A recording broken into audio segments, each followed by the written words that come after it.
불교 설리연구원 법정입니다. 6월은 호국 보훈의 달이고 내년 6월 29일은 만해스님의 입적일입니다.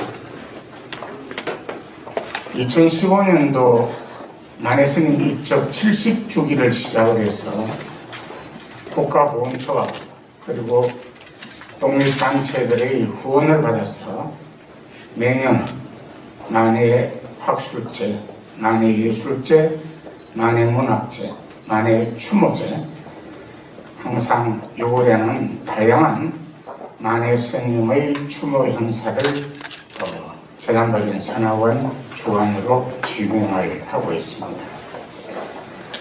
잘 아시다시피 만해 스님은 한국 근대사와 그리고 불교사를 대표하는 우리들의 위대한 스승이라고 말씀을 드릴 수가 있습니다. 일본의 침략과 포로를 항거하여 항일과 독립운동을 전개했습니다. 또한 조선 총독부가 사찰령을 통해서 한국 불교를 일본 불교에 예속시키고 한국 불교의 전통을 날살하고자 할 때에도 민족 불교 수호에 진력을 다하셨습니다. 특히 1921년부터 1931년까지 10년간 선화원에 주석하면서 신간의 운동, 60명서 운동, 그리고 밀립대학 건설 및 물산 장려운동, 다양한 그런 독립운동과 민족 회복운동을 전개하셨습니다.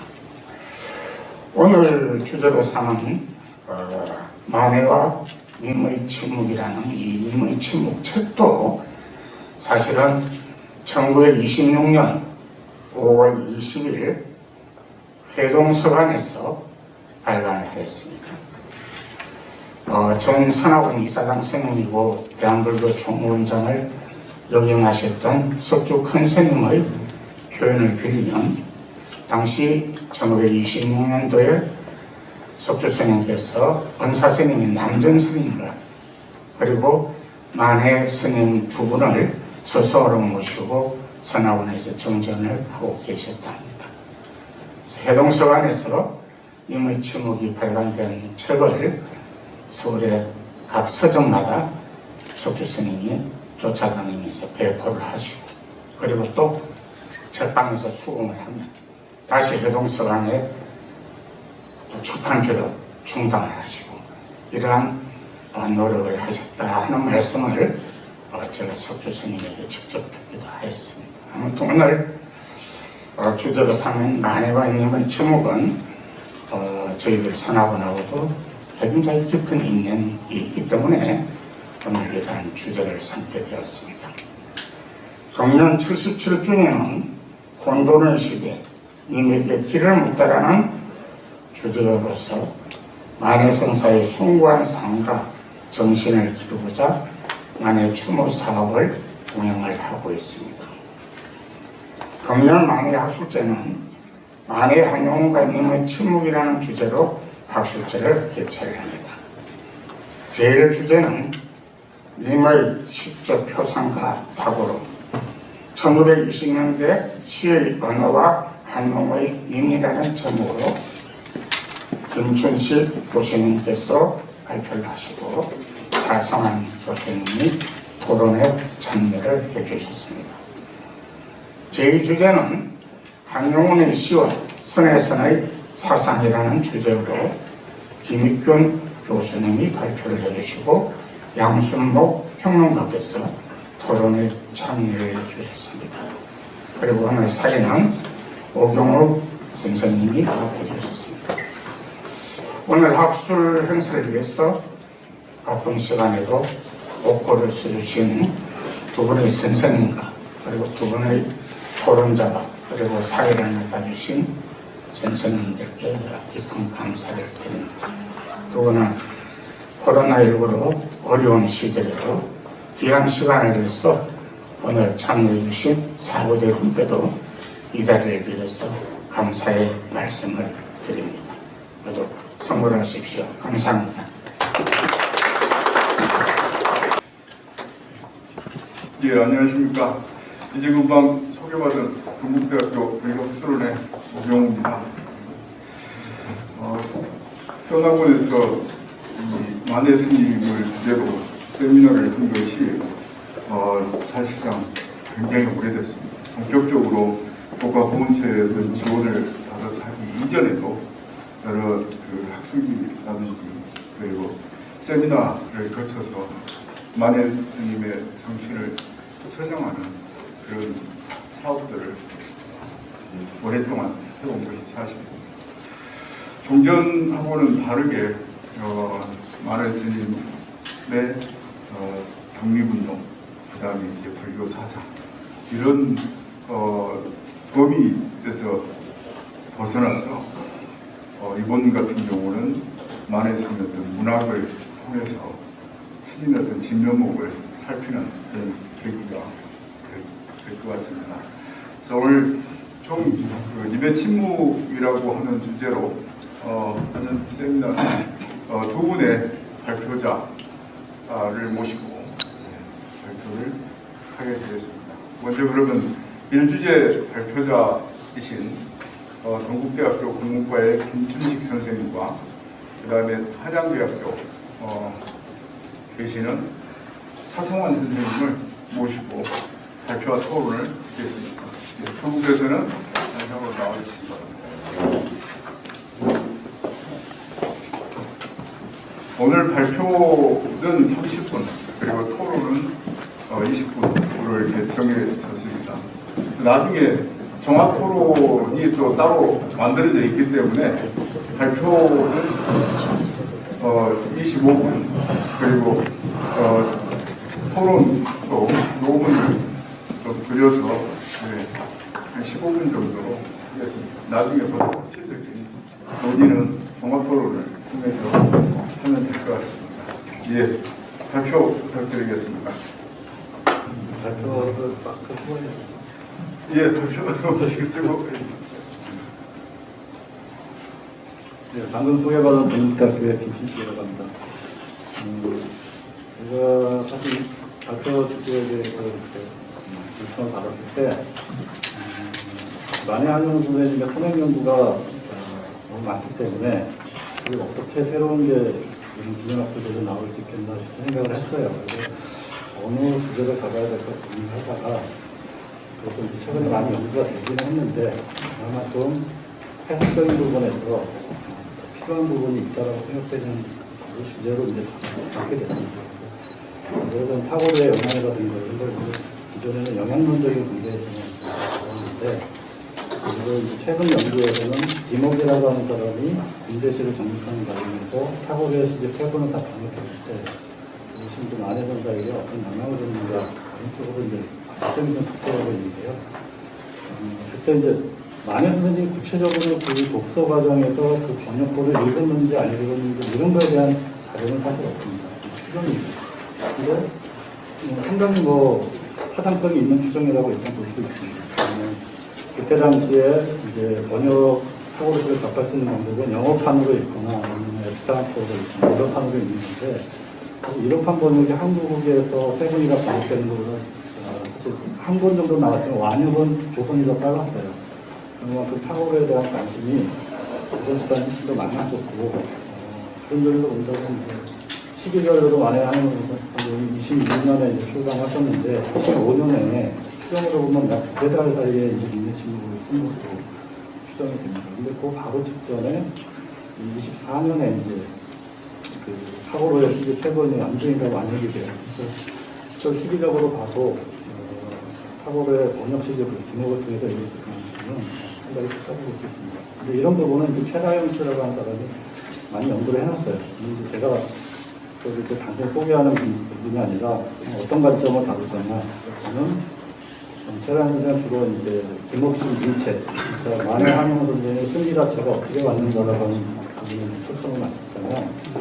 저는 민의 표학이라고 해서 만해 한용 선생님의 가장 독보적인 어떤 이런 의미라고 하는 물론 인도 썼었고 고전 시가에도 임이라는 말이 나오지만 이제 만에 한홍 선생님의 님의 침묵은 그 님이라는 말을 그 육체적인 것과 형이상학적인 것을 결합시켜서 한국 근대시의 위치를 월등하게 높여놓는 성과를 사실 만들었다는 것은 누구도 부정할 수 없는 일입니다.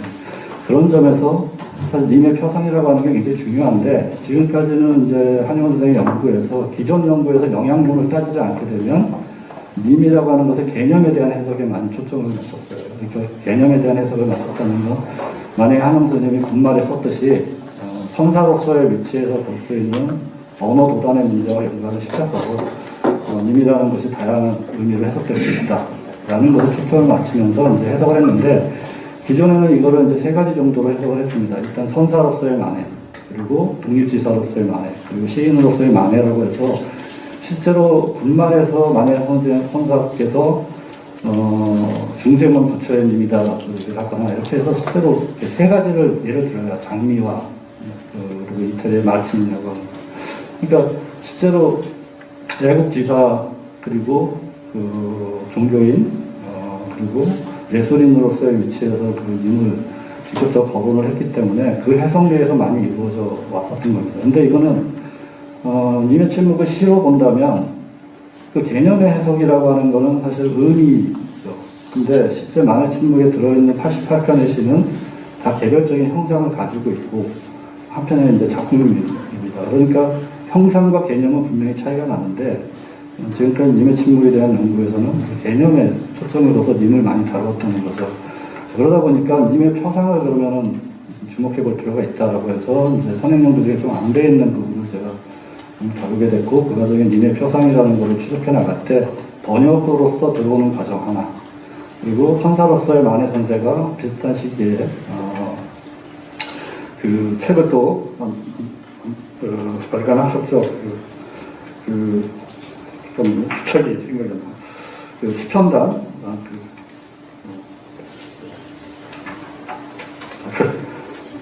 시편단 주회죠. 예, 시편단에 대한 그 주회가 달려 있는 그 책을 이제 같이 만해 선사도 똑같이 주회를 달면서 이제 출연하셨는데 시기가 마치 겹칩니다. 그러니까 사료적인 조사로 치자면 시편단 주회를 먼저 탈고하시고 한 3달 정도 사이에 이제 님의 침묵을 쓴 거로 보기 때문에 기존 선행연구에서는 이제 시편단 주회의 구성 방식과 님의 침묵의 시집 전체의 구성 방식의 유사성을 좀 연구한 연구가 많았어요.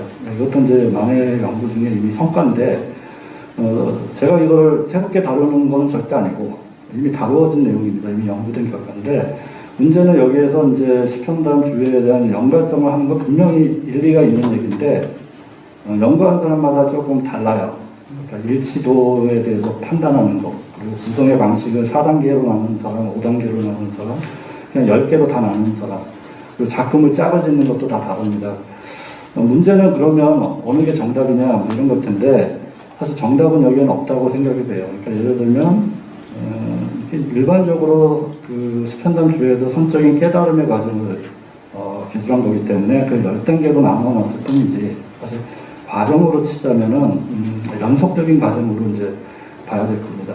마찬가지로 님의 침묵도 어느 작품이 딱 끊어져서 뭐 1문 단계고 어느 시가 2문 단계고 이렇게 이제 작아지는 건 사실 작품 해석의 문제에 있어서도 마치 이제 그 여유가 너무 없는 거죠. 수학적으로 따지듯이 작아지는 방식이기 때문에 그런 작아지는 방식은 의미가 없다고 보고요. 오히려 구성 방식의 흐름이라고 하는 것이 더 핵심이 된다라고 일단 판단을 했고요. 그 다음에는 이제 님의 침묵 시집 한 권이 어쨌든 개별 작품이 아니라 전체적인 시집으로서의 구성이 굉장히 중요하다라는 부분은 이제 기존의 연구에서 많이 나왔습니다.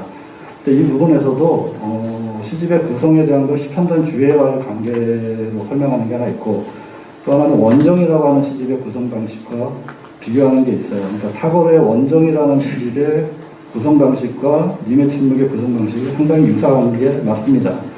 자, 그런데 그렇다면 이게 어느 게 정답이냐 이렇게 아니라 사실은 만해 선사는 어떤 면에서는 종합적인 사람이라고 보여져요. 이렇게 시편단 주회를 쓰면서도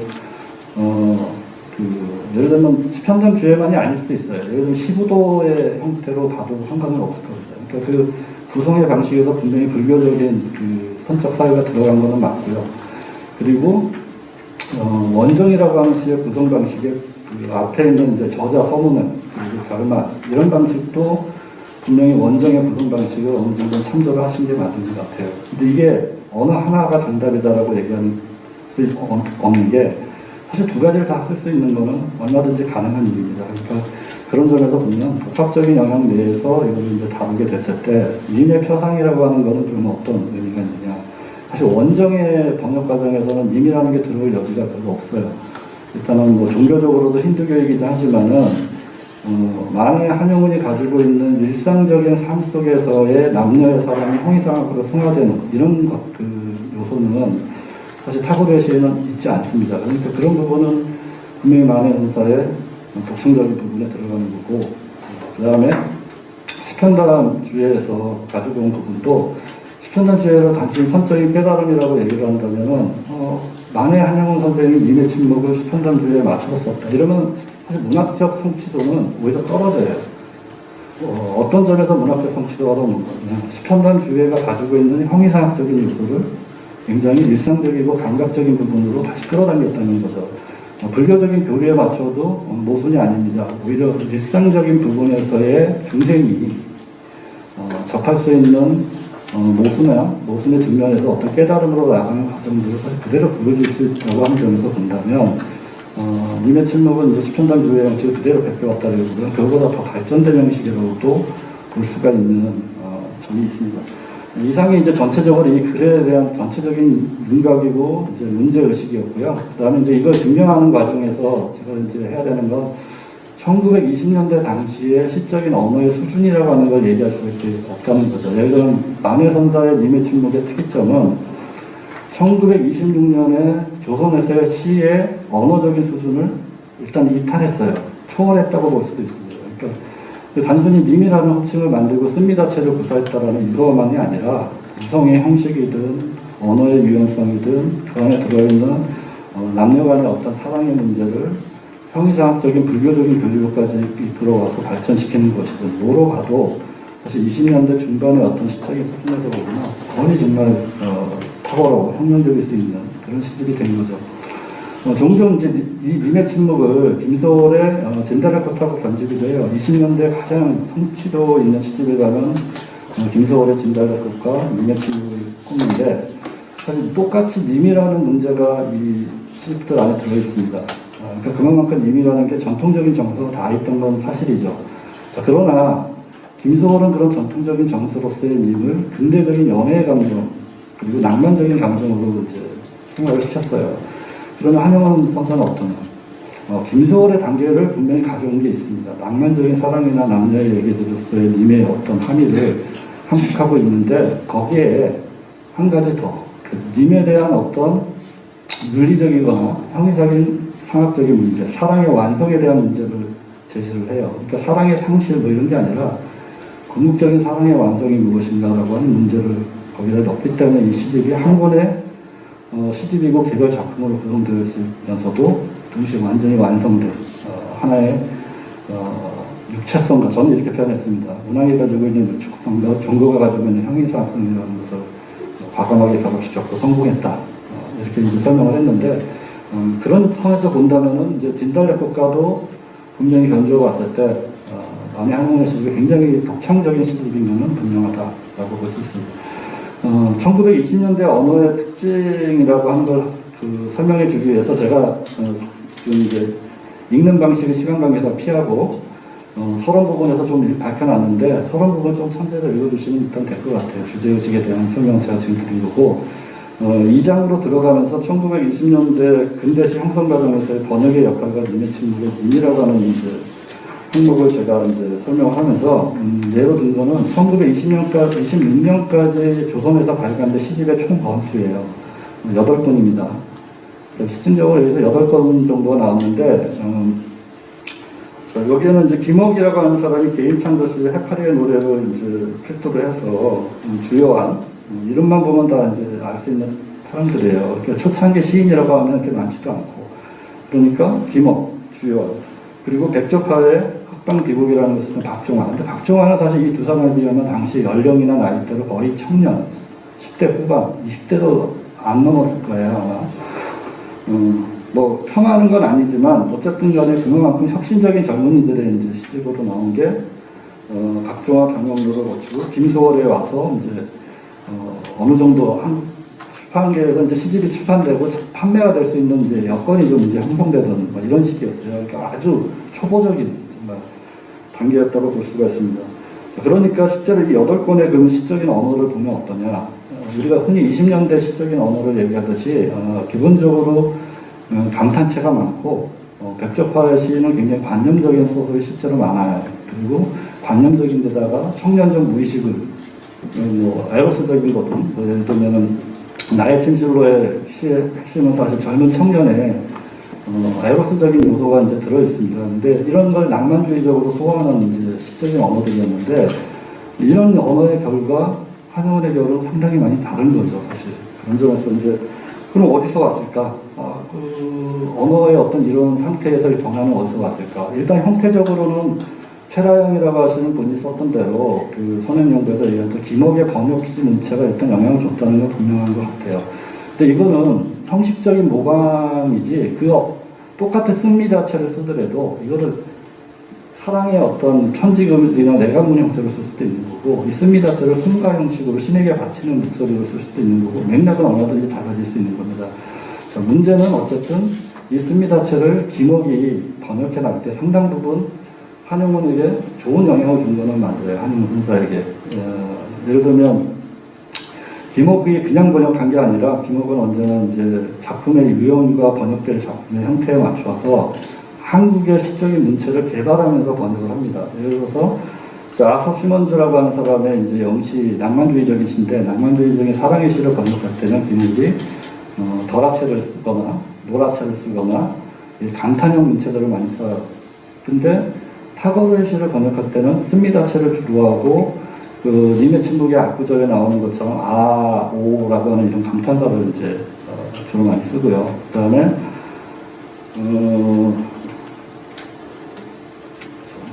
그리고 2인칭 주어로 도우라고 영어로 이제 번역을 했는데 타고르가 이거를 이제 주라고 하는 말로 이제 번역을 합니다. 그러면 실제로 이제 님의 침묵에 개성된 거는 쓴미다체나 감탄형 문체나 아니면은 이렇게 역전하는 다만, 합니다만 이런 이제 그 반전형 구조의 그 문장 구조 같은 것들은 분명히 영향을 줬다고 이제 볼 수가 있는데 그 정도로 이제 받았다고 해서 20년대 시적인 언어에서 만의 한국의 문체가 전적으로 이 번역체 영향 때문에 탁월해졌다.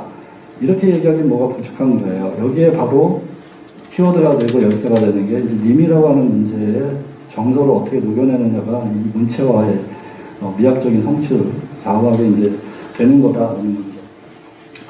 자, 이 글에서는 조금 좀 생략을 해야 될 것 같아서 제가 좀 넘어가는데 초창기 그러면 시적인 언어에서 그러면은 이 만의 한국어 선수가 쓴미다체나 이런 거 말고 그러면 님을 시적으로 형성하는 데서 이제 성공해 나갈 때 그럼 이 님이라는 말을 어디서 가져왔을까?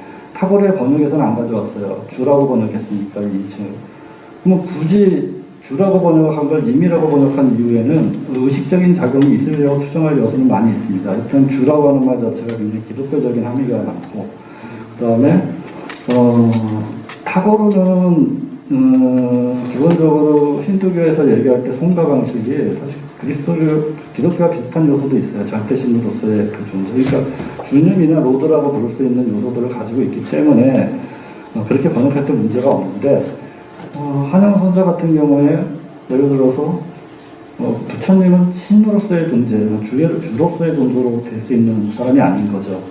다른 용어가 2인칭으로서 분명히 필요한 상황인데 그때 이제 제일 20년대 당시에 흔하게 쓸 수 있었던 게 사실 임의이다. 일단 김소월 시집이 번역이 이미 출간이 됐고 그리고 김옥의 그 다른 작품은 아서 시먼즈의 작품은 다 님이에요. 2인칭이 또. 그러니까 만의 한영 선사는 연애시에서 2인칭 그 대명사로 쓰고 있는 님이라고 하는 말을 타고르의 번역이 아니라 아서 시먼즈의 번역에서 오히려 영향을 받으면서 가져왔을 가능성이 상당히 많고요. 그리고 님이라는 말은 그렇게 낯선 말이 있지 않아요. 전통적인 시가의 용어도 쓸 수 있단 말이에요. 물론 안에 있는 표상이나 형상성은 다릅니다. 전통적인 시가의 형상성이랑 김소월이는 다 다르지만 결국 거기에 다른 표상을 만들 수 있을 때 그 용어, 님이라는 용어를 채용하는 과정은 사실 굉장히 중요한 선택의 지점이 있었다는 거죠. 실제로 타고르에 대해서 그 만해선사의 의식은 이 타고르의 시 그 정원이죠. 정원이라는 가르니스토 이거를 이제 에스페란토로 썼는데 이때 에스페란토로 이 시를 읽었는지 번역을 읽었는지 정확하지 않아요. 근데 둘 다 봤을 가능성도 있고.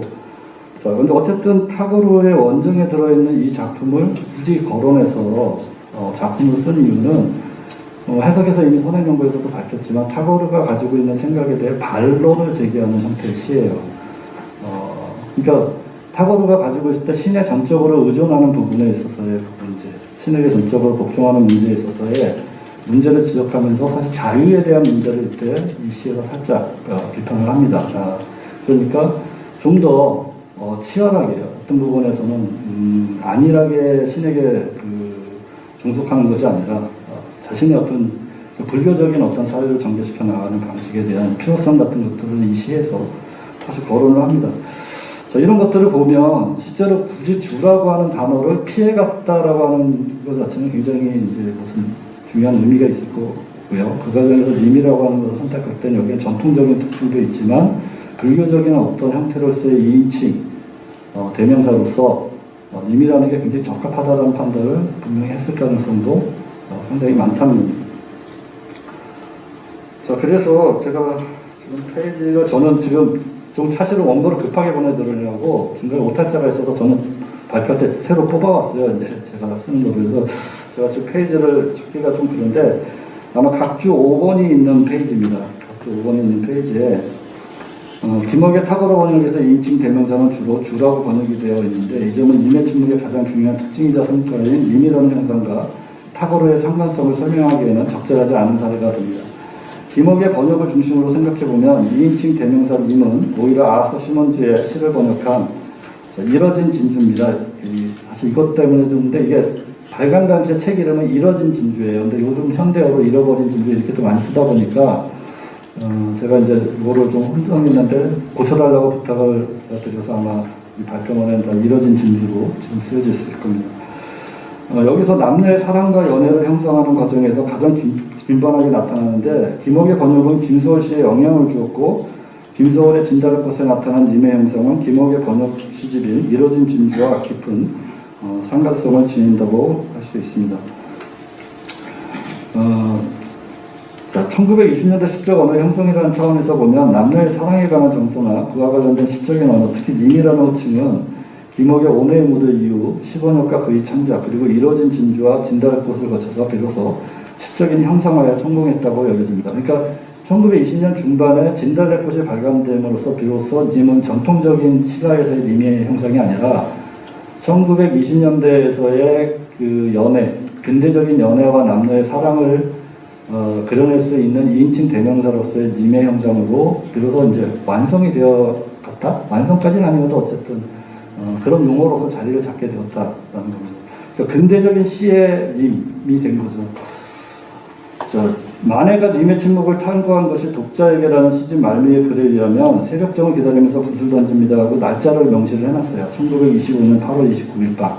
그러니까 실제로 이걸 추정해보면은 이 님의 침묵을 쓰는데 들인 시간이 그렇게 많지는 않다라고 본다면 사실 김소월의 진달래꽃을 읽었을 가능성은 여기서 희박해집니다. 오히려. 그러니까 번역으로 하자면은 님의 침묵이라고 하는 것이 나올 때 김옥의 번역에 아서시먼드 번역에 영향을 받은 것이 김소월의 진달래꽃인데 님의 침묵을 쓸 때 진달래꽃을 읽었을 가능성은 굉장히 희박하다는 거죠. 12월에 발간이 됐기 때문에. 그러면은 님이라고 하는 걸 진달래꽃에서 가져오지 않았으면 어떻을까 그러면 사실은 김옥의 아서시먼드 번역이 굉장히 베스트셀러였기 때문에 님이라는 호칭에서 근대적인 시어의 어떤 모습들을 가져오는 데는 일단 김옥을 진달래꽃을 거친 게 아니라 김옥의 번역 아서시먼드의 이뤄진 진주를 통해서 정의했을 가능성을 이제 조심스럽게 추정해 볼 수가 있습니다. 자, 결국 사랑에 대한 문제에서 고정되어 있는 님이라고 하는 형상을 더 형이상학적인 의미에서의 자유와 사랑이라고 하는 문제로 끌고 나가는 것. 이게 사실 님의 침묵에서의 님의 형상이 가지고 있는 이제 가장 중요한 점인데, 여기서 이제 제가 20년대 10월을 얘기하면 어쨌든 탁월의 비탄자리에 있는 주라고 하는 개념과는 완전히 변조가 됐다라는 겁니다. 일단은. 자, 그래서 문체의 영향과 무관하게 본다면 결국 중요한 건 1920년대 시호에서 2인칭 대명사의 존재예요. 일반적으로 영어에서 도라고 되어 있는데 이거를 번역할 때 님이라고 번역하는 사례는 이미 좀 있었고요. 그리고 타고르의 시에서만 주라고 이제 또 번역을 한 거예요. 근데 일반적으로 남녀의 연애 이렇게 얘기하면 2인칭 대명사를 당신이라고 하든 써야 되는데, 실제로 보면 그때 많이 쓰이는 게 님과 당신 뭐 이런 게 이제 많이 쓰입니다. 님이 좀 탁월하게 좀 많죠, 어떻게. 자, 그리고 결국 그래서 님의 침묵의 핵심은 님이라는 대상의 형상화에 처음부터 상당 부분 초점이 맞춰져 있었다라고 볼 수 있는 여지가 많다. 왜 당신, 그대, 주, 님 중 어느 것이어도 인칭 대명사 상관이 없는데 왜 님이라는 게 군말에서 논의될 만큼 전면에 깔려있느냐.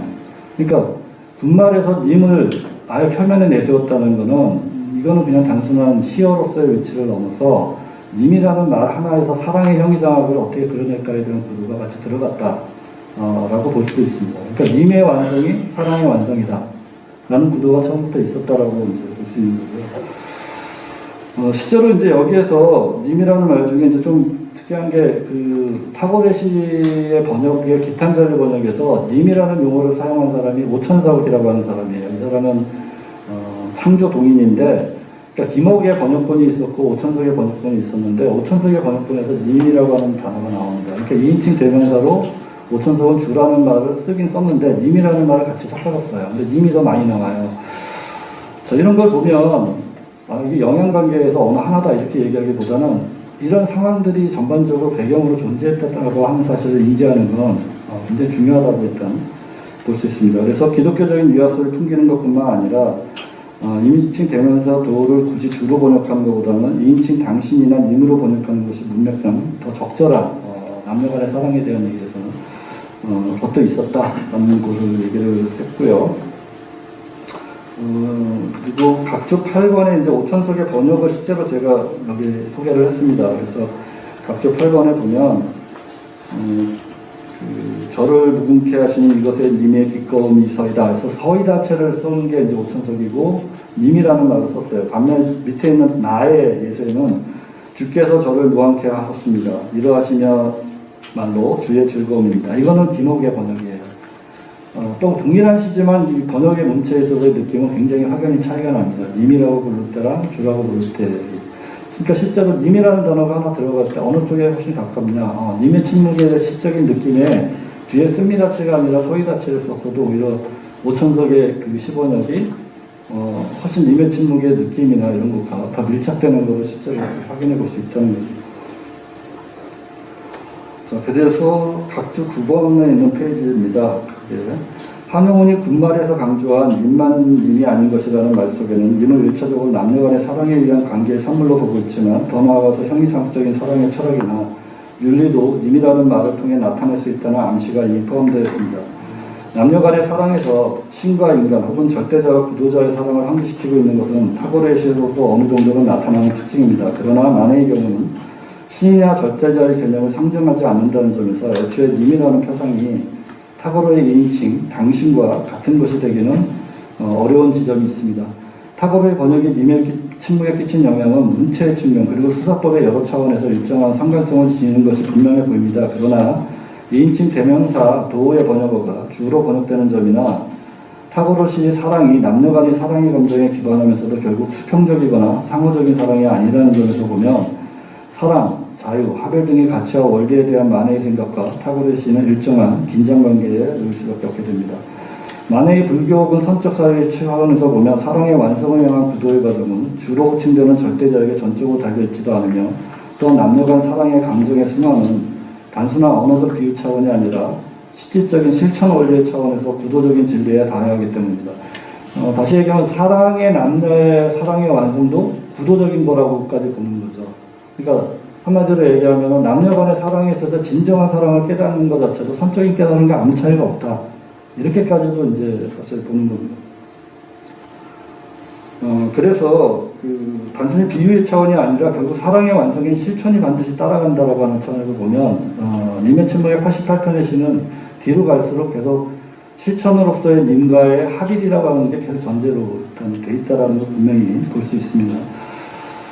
자, 님의 개념에 대한 선언 연구는 지금까지 조국이나 중생, 불교적 생명의 근원, 희망, 이상 등 다양하게 해석되어 왔습니다. 그 이유는 군말에서 유추되듯이 애초에 님의 개념이 만의 자신에 의해서 다양하게 제시되고 있기 때문이기도 합니다. 그러나 윤재근이라고 하는 교수님이죠. 시 해석은 시 표현을 개념화시킨 데 있는 것이 아니라 어떻게 적용하면서 체험의 가능성을 성취하고 있는가에 그 목적이 있는 것이다 라고 해서 님의 개념이 아니라 님의 형상이 중요하다는 얘기를 지적을 했어요. 저도 여기에 동의를 하고 윤재근 선생님은 이제 여기서 좀 더 이제 연구를 안 한 부분이 있는 거죠. 지금 얘기한 영향관계라든가 해서 저는 그 뒤에 이제 영향관계나 해석에 대한 부분을 가지고 형상화의 문제를 다시 접근을 했습니다. 그 다음에 이제 님의 침묵이 전체적으로 연작시 구성으로 되어 있다는 이 구성의 방식이 님의 표상을 어떻게 바꾸는가에 대한 것이 이 사장에 떴는데, 여기서 이제 그 연작시 형태의 구성에서 두 가지, 시편담주의하고 그 다음에 원정이라고 하는 두 작품에 대한 영향관계에 대한 설명들을 여기서 좀 했고요. 실제로 선행 연구 중에 그 김강원 선생님의 연구는 이 시편담주의를 굉장히 밀도 있게 분석을 해놨어요. 굉장히 역작인데 여기서 근데 이제 조금 이제 어떤 부분에서 문학적인 해석에서 얘기해서는 너무 여기서도 선적인 깨달음이 중요하고 1대1 대응 관계는 최대한 피하려고 했지만 증거를 어쨌든 보여주기 위해서 유사성을 거의 도표로 만들어서 제시를 했어요. 그러니까 이 도표상으로 보면 분명히 굉장히 유사합니다. 근데 이것도 함정일 수 있어요. 그러니까 그냥 시편담주의하고 이렇게 유사해, 거기 경구나 개성하고도 유사해, 이렇게 되면 시편담주의가 가지고 있는 맥락과 님의 침묵이 가지고 있는 맥락 사이에 그냥 아무 차이가 없는 것처럼 생각되게 버리는 현상이 발생을 합니다. 근데 시편담주의와 님의 침묵은 깨달음의 원리에 있어서는 같은 순환의 구조를 갖고 있지만 실제 형상이나 형태에 있어서는 분명히 다른 겁니다. 그러니까 님의 침묵은 굉장히 중생적인 거고 일상적인 거라면 시편담주의는 굉장히 선적인 측면에 있는 거죠. 이렇게 차이가 분명히 있다라고 하는 거고요. 그런 점에서 만의 님의 침묵을 다시 종교적인 차원에서 접근하는 게 아니라 다시 문학적인 차원으로 돌린다면 시편담주의의 영향은 분명히 인정하지만 그 자체의 다른 구조를 더 주목해서 봐야 한다라는 이제 결론을 오게 됩니다. 자, 그랬을 때 이제 원정이라든가 유심지에서 탑을의 영향들을 한 번 더 거론을 할 수 있고요. 자, 그리고 예, 선생님 저기 시간이 많이 갔나요? 예. 예, 마무리 짓겠습니다. 그 결론 부분은 아니도 될 것 같고요. 결론 요점은 이 님의 그 표상에서 가장 이제 뒷부분에 논의를 한참 했던 거는 이런 겁니다. 그러니까 만에 님의 침묵을 다 읽어보면 처음부터 끝까지 갈 때 흔히 이렇게 얘기해요. 헤어짐에서 만남의 과정으로 가고 있다. 틀린 해석은 아닌데 뒤로 가면 사실 만남이 이루어지지는 않습니다. 맨 마지막 뒤편에 그 사랑의 끝이시죠. 그쪽에 이제 시를 보게 되면 실제로 오서요 가겠습니다. 이렇게 되어 있고 아직 가고 있는 거예요. 근데 이게 거의 확신에 차 있어서 곧 만날 상황으로 가 있어요. 문제는 이렇게 만나서 종결되는 게 아니라 이미 완성이 된 거예요. 사랑이 완성이 됐기 때문에 그래서 만날 수밖에 없는 운명이라는 건 이미 결정이 됐어요. 이 상태에서는 만나느냐 안 만나느냐는 중요한 게 아닌 상태로 갑니다. 그러니까 님의 침묵의 전체적인 구조를 보면 사실 형이상학적인 승리라고 하는 게 어느 정도는 있는데 결과적으로 님을 떠났던 어쨌든 현실의 어떤 조건과는 상관이 없이 내가 사랑의 완성을 이루면 님도 사랑의 완성을 이루는 거예요. 그러니까 다시 말하면 내가 사랑을 깨우쳤다. 내가 사랑의 원리를 깨쳤고 깨우쳤으면 님도 바뀝니다. 님도 깨우친 게 돼요. 둘 모두가 깨우치는 것이 사랑의 완성이에요. 그러니까 님의 침묵을 잔잔히 읽어보면 나만 바뀌는 게 아니라 님도 바뀌어요. 처음에 떠나간 님일 때 님은 좀 불완전합니다. 나의 사랑의 완성이 아니기 때문에. 그런데 님이 거의 만날 수 있는 시점에 오게 되면 사실 님은 이미 단순한 남녀간의 사랑 이런 걸 넘어서 사랑의 원리와 자유, 특히 사랑이 자유와 다 있다라고 하는 것까지 다 깨달은 나만 그 사랑을 깨친 게 아니라 님도 그것을 깨쳤기 때문에 만날 수 있는 거예요. 그러니까 만약에 나만 사랑을 깨치고 님은 깨치지 못했다면 못 만나겠죠.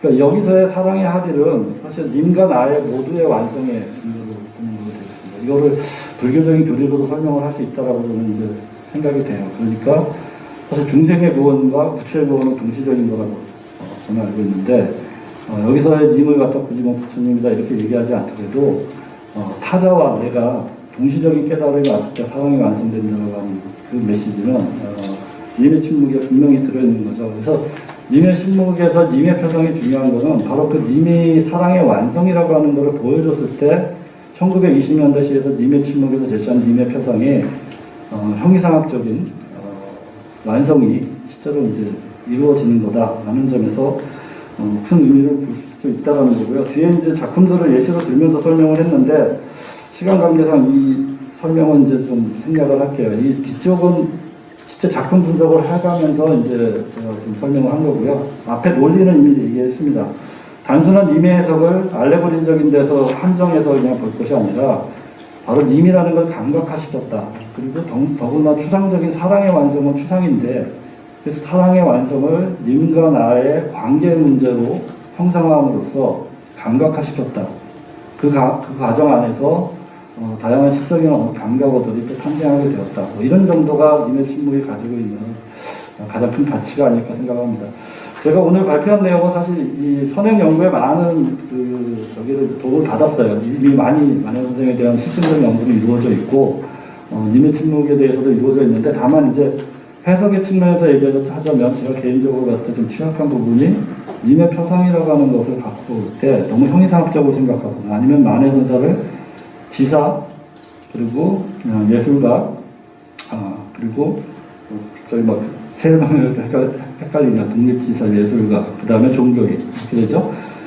세 가지 정체성을 가진 사람으로 해석을 하다 보니까 이렇게 너무 개념에 대한 부분들을 관계성 속이나 통합성 속에서 보는 게 아니라 분류해서 이제 보는 경향들이 있는 것 같아요. 그래서 심지어 교과서에도 그렇게 이제 들어가게 되고, 그러면 시를 종합적으로 보는다는 데도 좀 안 맞고, 님이라는 이 표상을 하나의 감각으로 인지하기보다는 그냥 분열된 개념으로 보게 되는 그런 이제 삶이 있게 되고, 그래서 실제로 좀 오류가 될 수 있겠다라고 해서 그 부분을 중점적으로 이제 지적을 하면서 선행연구들의 놓은 거를 좀 많이 근거로 제시를 하는 방식으로 글을 구성했습니다.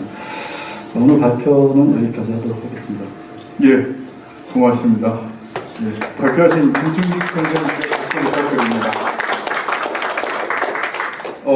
선행 연구를 많이 영향을 받았다고 하셨지만은 아무래도 1920년대 문학적 제형도 속에서 님의 침묵이 가지고 있는 어떤 그 차별화랄까요? 그리고 이제 님의 침묵이 가지고 있는 다양성, 복합성, 또 불교뿐만 아니라 그 시대의 어떤 보편적 정서까지도 말씀을 좀 해주셨습니다. 이런 지적들은 국문학적인 측면에서는 새로운 것이 아닐지 모르겠지만은 만해 연구에 대한 지평을 좀 더 확대시킬 수 있는 그런 계기가 되지 않겠나 하는 그런 생각도 하게 봅니다. 김춘식 선생님 발표에 대해서 한양대학교의 차승환 선생님께서 논평을 해주시겠습니다. 15분 정도로 남기겠습니다.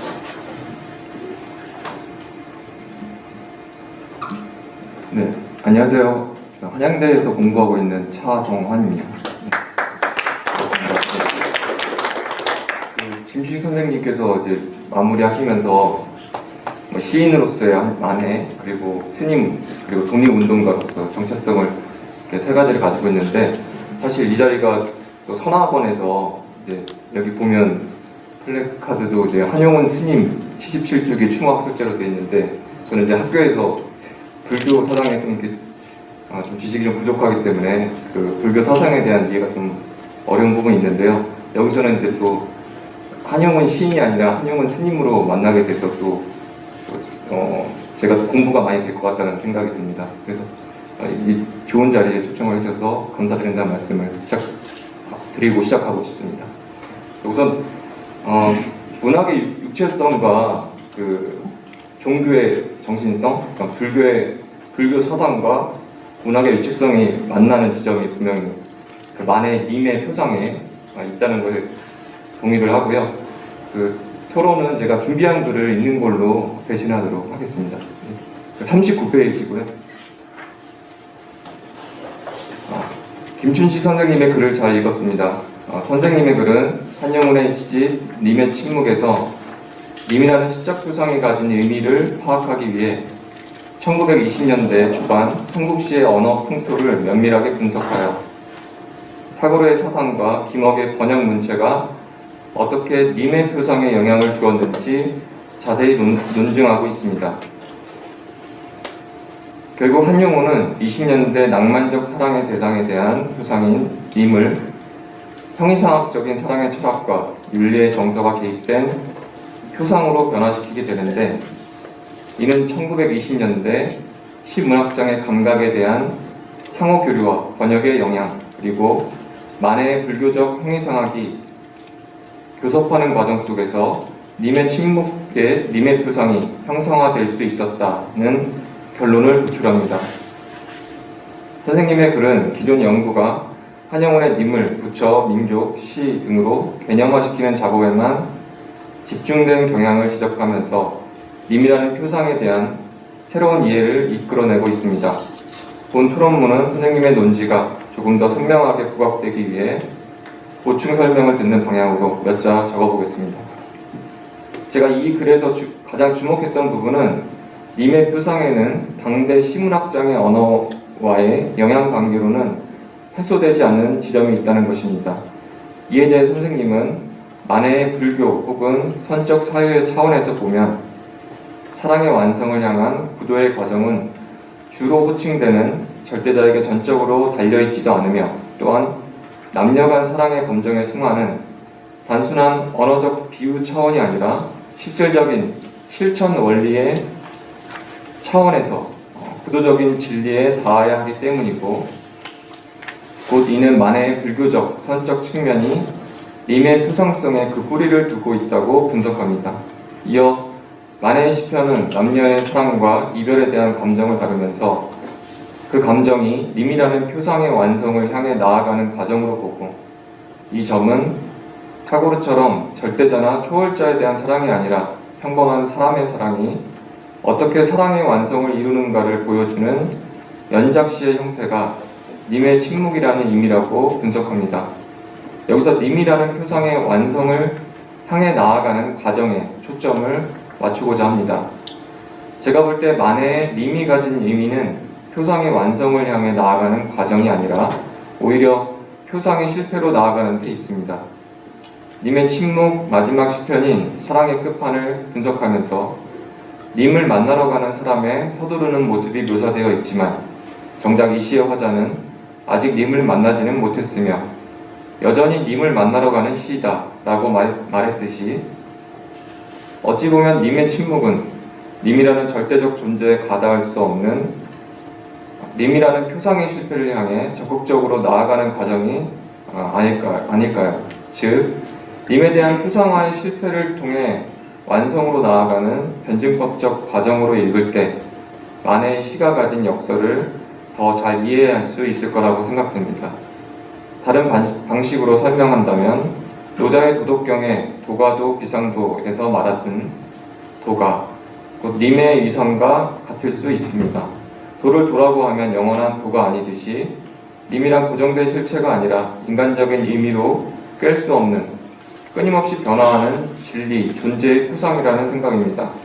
따라서 님의 침묵은 중생인 시적 주체가 님이 무엇인지를 찾는 과정에서만 님의 존재가 드러나는 구조를 가집니다. 님을 부재의 기표, 텅빈 기표로 남겨두었기 때문에 그 표상에 더 많은 의미들이 깃들 수 있는 것입니다. 다시 말해 님이라는 표상의 실패가 오히려 한용운 씨가 문학 감각적인 미학과 종교, 초월적 형이상학의 결합이라는 독창적인 경지를 성취시킨 지점일 수 있습니다. 님에게 도달하지 못하는 주체의 실패가 역설적으로 주체의 성공을 보장해 준 것이지요. 님의 침묵은 그 구성 자체가 깨침, 깨달음의 과정에 대한 알레고리이며 선적 사유의 과정을 시집 구성의 원리로 삼았다고 분석했듯이, 만해의 불교적 선적 측면에 대한 이해가 님의 표상을 해명하는 데 있어서 핵심적인 부분입니다. 이는 만해 시에 나타난 선적 사유의 시적인 수서화 방법, 그 예로 은유와 역설을 말씀해 주셨고요. 이런 수서화 방법과도 밀접한 연관성을 가집니다. 제가 불교에 관한 지식에 과문한 뜻이지만 님이 표상성에 영향을 끼친 아내의 불교적, 선적 측면에 대해 부연 설명을 해주신다면 이해에 큰 도움이 될 것 같습니다. 선생님의 고견을 부탁드립니다. 끝으로 선생님의 글을 통해 많은 공부가 되었습니다. 감사합니다. 예, 고맙습니다. 네. 차성환 선생님의 논평은 어떤 발표문에 대한 비판적 측면이라기보다는 하나의 발표문에 대한 보충적인 그런 성격도 좀 지니고 있는 그런 느낌을 받았습니다. 41페이지 마지막에 그 발표자에게 질문을 좀 하고 있는데 이 부분에 대해서는 발표자 선생님께서 답변을 좀 해주시기 바랍니다. 사실 급하게 토론 발표문을 좀 급하게 좀 받았을 것 같은데 사실 토론문을 보고 제가 굉장히 인상 깊게 생각한 부분이 마지막 질문입니다. 그러니까 이거가 정답을 찾기 정말 어려운 일이에요. 그러니까 예를 들어 역설이라고 하는 구조로 되어 있다 그러면 이건 정말 정답을 찾을 수가 없어요. 대체 역설은 한 번 뒤집게 하면 또 한 번 뒤집을 수도 있는 거고 둘 다 정답이 될 수도 있는 거고 그런 겁니다. 그러면은 단순한 그 역설의 구조만으로 만약에 이 깨달음의 구조를 얘기한다면 정말 말장난이 될 수 있을 가능성이 많이 있어요. 그러면 만약 한영원의 님의 형상이나 표상이라고 하는 부분에서 완전히 수사나 역설에 너무 초점을 둔다면은 오히려 이제 자칫하면 해석의 말장난에 이제 알려줄 수 있다라고 하는 점에서 본다면 이런 거죠. 논리적이나 해석의 차원에서 얘기하자면은 의미를 자꾸 만들어 두게 돼요. 이때는 의미를 뒤집는 건 끊임없는 반복이 됩니다. 그러니까 제가 알기로는 선적인 차원에서 얘기하면 그 의미를 가지고 노는 건 사실 헛된 거죠. 그러니까 만약에 님이라고 하는 부분에서 이게 해석의 문제가 아니라면 처음부터 님의 형상이나 표상은 하나일 수가 없는 게 전제였고 이 님의 침묵에서 보여주는 건 그런 망상에서 점점 님의 침묵이라고 할 때 님의 형상이나 표상이 하나가 아니다. 결과적으로 얘기하자면은 중생이든 누구든 님이라고 하는 것을 부르고 있는 사람이 끊임없는 실천에 의해서 나도 바뀌고 님도 바뀌는 거죠. 이 구조가 이제 중요한 것이지. 그래서 님이 최종적으로 뭐다, 어떤 모습을 취했다라고 하는 거는 사실 오히려 별다른 중요성이 오히려 떨어지는 것 같아요. 그러니까 시편단 주의에서도 개성의 해석의 문제가 아니라 개성들이 연결되면서 깨달음으로 가는 과정이라고 하는 거를 보여주는 그 10개의 순환거리라고 하는 게 더 중요하듯이 님의 침묵도 최종적으로 마지막 결론까지 오게 될 동안에 남는 건 뭐냐? 실천이에요. 어떤 면에서 보면.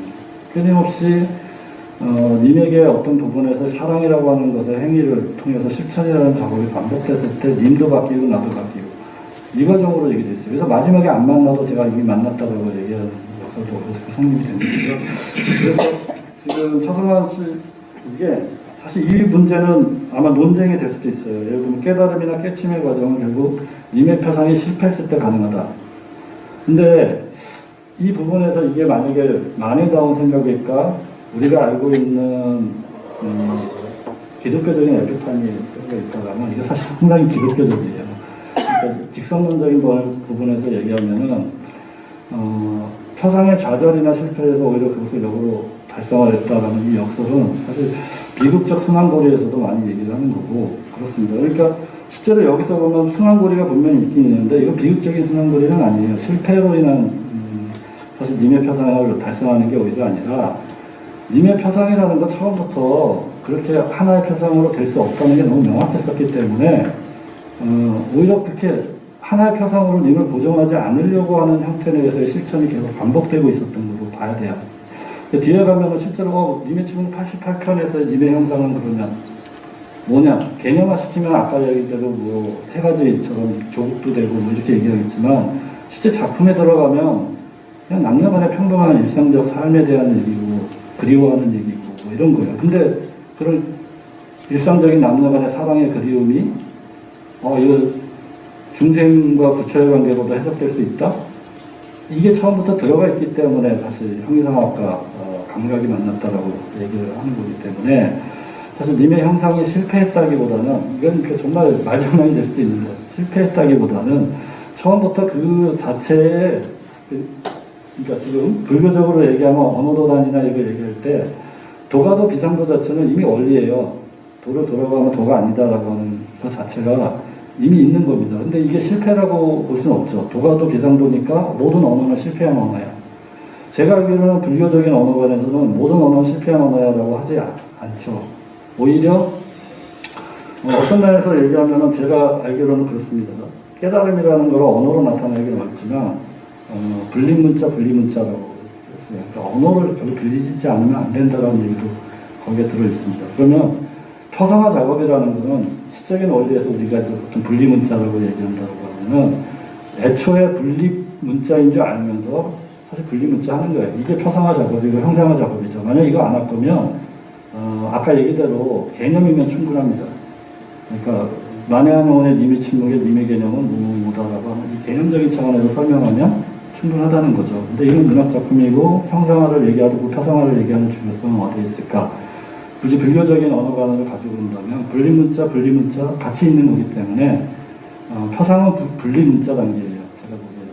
그러니까 문자의 힘을 빌려서 얘기를 하고 있는 거기 때문에. 그런 점에서 이제 얘기할 수 있고, 이걸 역설로 뒤집으면 아까 이제 결국 말장난 된다고 얘기하는 건 분리문자 단계에서 선적인 언어보다는 말장난의 형태로 갈 가능성이 많아요. 그래서 시인들이 말장난하는 부분하고 선시에서의 깨달음이라고 하는 건 차이가 뭐야?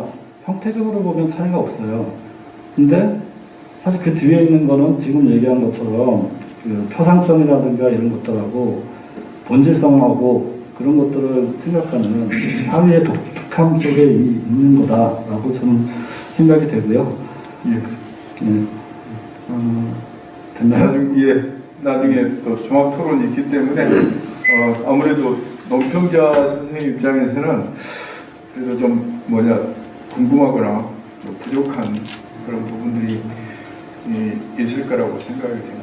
교수님께서 이제 말씀은 임에 대한 어떤 해석에 대한 다양성, 복합성 이런 것들 때문에 논평자께서 말씀하신 만의 불교적 선적 그런 측면들이 어느 하나만을 가지고 해석이나 단정할 수는 없다는 그런 입장을 주신 것 같습니다. 예. 제가 잠깐 너무 제가 반박하듯이 얘기한 것 같아서 예. 생각이 다른 거는 사실 아니고 예. 그러니까 우리가 익숙하게 해석하는 방식에 실패의 역설이 오히려 승화나 초월을 가능해 준다라고 하는 거에 익숙한 문법이 사실은 이제 기독교적인 초월이나 승화라고 하는 개념 속에 실제로 많이 있거든요. 서구적인 개념이. 그런 어떤 패턴과 결국을 시켜본다면 님의 침묵 역사는 좀 다른 것 같다. 분명히 이렇게 해석될 여지가 있고 만약에 이게 만해 한용운의 시가 아니었다면 이런 스타일을 두고 그렇게 해석할 수 있는 에피파니의 문제로도 해석할 수 있는 도달 불가능한 현현의 문제로 해석할 수 있는 초상 불가능성의 문제로 해석할 수 있는 여지도 얼마든지 있다. 근데 불교적인 언어에서는 그런 초상 불가능성이라고 하는 게 서구적인 언어에서 최근적이 아니다. 이 정도로. 예, 알겠습니다. 결론은 만해 스님께서 후학들에게 너무 많은 숙제를 많이 남겨주셨습니다. 예, 첫 번째 발표와 토론은 이것으로 마치겠습니다. 예, 두 분 수고하셨습니다.